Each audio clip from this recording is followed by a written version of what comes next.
Sakepek adalah desa di Kapanewon Wonosari Gunung Kidul, daerah istimewa Yogyakarta yang menyimpan berbagai budaya yang unik. Salah satunya yaitu batik cangkring. Batik cangkring merupakan sentral batik yang diproduksi oleh kelompok usaha bersama di RT 1 Padukuhan Bansari, Desa Kepek, Kecamatan Wonosari, Kabupaten Gunung Kidul. Sentral batik ini menawarkan berbagai macam jenis kain dan motif batik khas Indonesia dan berbagai daerah di Provinsi Yogyakarta. Ingin tahu lebih banyak mengenai batik cangkring? Yuk ikuti kami untuk mengetahui fakta lebih banyak tentang batik cangkring. Di sini saya sudah bersama dengan Ibu Tari selaku Ketua UMKM Batik Cangkring Bansari. Awal mulai berdirinya kegiatan membatik cangkring ini. Oh ya, terima kasih Mbak Anel. Mungkin saya sedikit cerita untuk awal mulanya batik cangkring ini berdiri. Dulu ada warga kami namanya Bapak Guntur Susilo. Beliau ini kebetulan lulusan dari ISI Yogyakarta. Kemudian beliau mengumpulkan ibu-ibu untuk belajar membatik. Namun perjalanan waktu beliau ini pindah tempat tinggal sehingga terjadi kekosongan kegiatan membatik, dan karena itu di tahun 2014 ibu-ibu sepakat untuk kegiatan batik ini tetap dilaksanakan, dan kami yang diminta untuk ngesui kelompok batik cangkring seperti itu. Untuk perbedaan sama ciri khasnya batik cangkring itu apa ya, Bu? Untuk perbedaan motif batik cangkring dengan motif atau kelompok yang lain, kami batik cangkring mengambil motifnya flora atau tumbuhan. Nah, ini kenapa? Karena sebagai salah satu cara untuk mengabadikan nama dusun di sini, dulu kan namanya Dusun Cangkringan.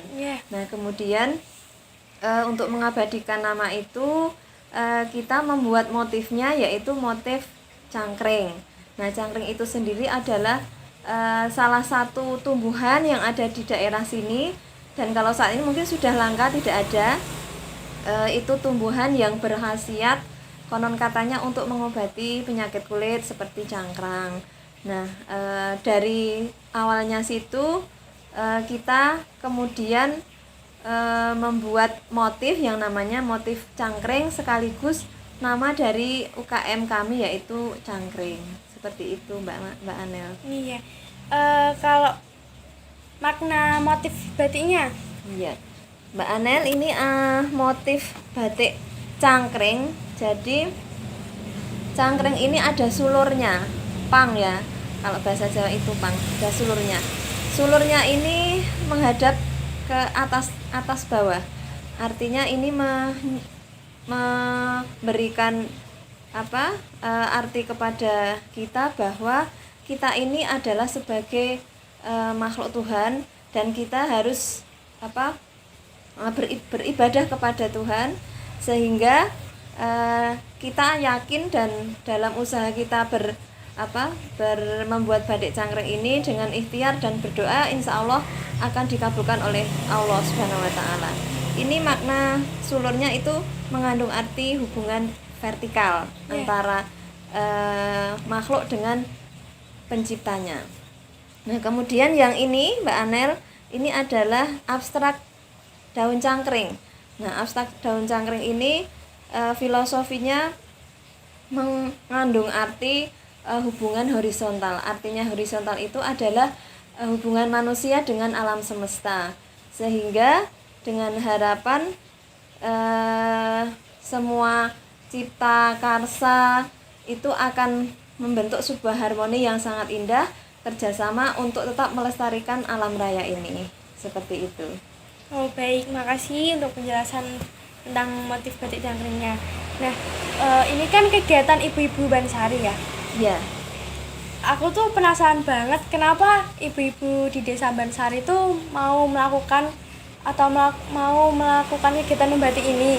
Padahal kan kalau ibu-ibu di desa-desa lain mungkin lebih sering arisan atau ngerumpi sana sini, nggak jelas gitu. Iya Mbak Anel, jadi salah satu motivasi ibu-ibu untuk melakukan kegiatan batik cangkring ini yaitu yang pertama ingin melestarikan budaya Nusantara, warisan leluhur kita. Nah, kemudian yang kedua, agar ibu-ibu ini lebih produktif, artinya setelah melakukan kegiatan di rumah, urusan domestik misalnya mencuci, kemudian memasak, dan urusan rumah tangga yang lain kan nanti tidak sehari penuh dilakukan. Nah, di antara selang waktu itu ibu-ibu menggunakan waktunya untuk membuat batik tulis dengan harapan dengan membatik itu bisa mengaktualisasikan dirinya. Karena setiap goresan itu kalau misalnya pas lagi good mood itu goresannya bagus, tapi kalau pas lagi bete, nah itu goresannya hasilnya kurang bagus. Jadi intinya goresan atau nyanting ini mencerminkan mood seseorang atau moodnya ibu-ibu. Nah, kemudian ibu-ibu walaupun membatik, ibu-ibu tetap bisa melakukan kegiatan yang lain, misalnya arisan, kemudian senam, kemudian kegiatan sosial yang lainnya. Yang ketiga, mungkin motivasinya lebih produktif ini kalau terjual, artinya kan ibu-ibu punya penghasilan. Nah, penghasilan ini bisa untuk menambah pendapatan keluarga, bisa untuk membeli sembako atau mungkin kebutuhan yang lainnya seperti itu. Jadi bisa buat untuk menambah perekonomian keluarga ya, Bu? Iya, betul. Nah, kan tadi dijual ya, Bu? Iya. Itu tuh pemasukannya masuk di batik cangkringnya ini atau di ibu-ibu, masing-masing ibu-ibu? Ya, Mbak Anel, untuk batik yang laku itu kan sudah ada kain ini ada kodenya, artinya ini batiknya Ibu A misalnya ya, Bunita. Nah, jadi nanti kalau terjual uangnya diberikan kepada Bunita. Nah, kemudian Bunita ini memberikan kas sebesar 10.000 untuk menambah jumlah kekayaan di batik cangkring, karena setiap minggu kita mengadakan pertemuan Mbak Anel. Jadi setiap hari Minggu ibu-ibu kumpul membicarakan tentang kemajuan batik, entah nanti packing pewarna atau packing waterglass atau mungkin motongi malam seperti itu. Kemudian ibu-ibu ini membayar iuran setiap minggu itu sebesar Rp2.000. Untuk apa? Untuk memperbesar kas. Nah, kas ini untuk apa? Untuk menyediakan bahan-bahan seperti kain, pewarna, waterglass dan lain-lain. Dan ibu-ibu ini bisa mengambil dulu barangnya, tidak harus membeli secara tunai. Jadi setiap minggu kita kegiatannya bertemu, selain untuk mencicil mungkin pinjaman, artinya bahan yang sudah diambil kemudian misalnya baru dibayar 10.000 atau 5.000 seperti itu. Oh, baik. Kan tadi dijual ya, Bu. Terus itu harga batiknya berapa ya, Bu? Saya penasaran. Ya. Jadi Mbak Anel, kenapa batik tulis itu berbeda dengan batik cap? Karena keunikan batik tulis itu prosesnya sangat panjang. Sehingga karena prosesnya sangat panjang, harganya di atas batik tulis. Jadi kita dari produsen itu harganya 300.000. Itu lebih murah Mbak Anel. Kalau beli di toko mesti lebih tinggi dari itu. Jadi kalau misalnya membeli di sini artinya Bapak Ibu itu turut membesarkan batik cangkring. Jadi menambah menambah semangat dan motivasi ibu-ibu. Kalau terjual kan senang. Ya, senang. Hasil karyanya dipakai orang lain dan di samping itu juga mendapatkan hasil atau pemasukan. Seperti itu. Iya. Baik, mungkin saya di tugas kali ini bisa sekalian ngepromosiin batik cangkringnya Ibu, batik cangkringnya di Dusun Bansari ini. Soalnya siapa tahu nanti guru yang melihat tugas saya atau siapapun yang melihat video saya tertarik untuk membeli batik di Dusun Bansari ini.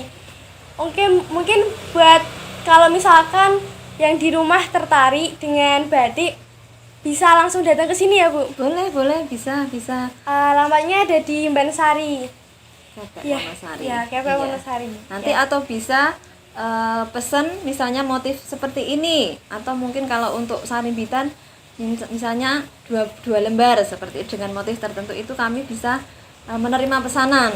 Atau mungkin yang batik cap kemarin yang Desa Kepek, PKK dan perangkat desa sudah pesan ke sini. Seperti itu Mbak Ane, nanti minta tolong ikut dipromosikan kepada teman-temannya dan segenap guru karyawan di SMA Negeri 1 Wonosari. Ya, pasti belum. Oke, mungkin sampai di sini saja wawancara saya, dan saya juga sudah cukup informasi dari Bu Tari sudah cukup, dan saya juga ingin mengucapkan terima kasih banyak karena sudah mau membantu tugas saya dan sudah mau diwawancarai dengan kelompok saya. Iya, terima kasih Mbak Ane sudah mempercayakan untuk tugasnya ke kelompok Batik Cangkring. Semoga sukses selalu dan dimudahkan. Amin. Demikian fakta mengenai batik cangkring, kearifan lokal yang sudah sepatutnya untuk kita lestarikan. Karena batik adalah karya seni yang indah dan salah satu kekayaan bangsa Indonesia, serta menjadi kebanggaan masyarakat Indonesia. Mungkin cukup sekian video dari kami, bila ada salah kata mohon dimaafkan. Terima kasih.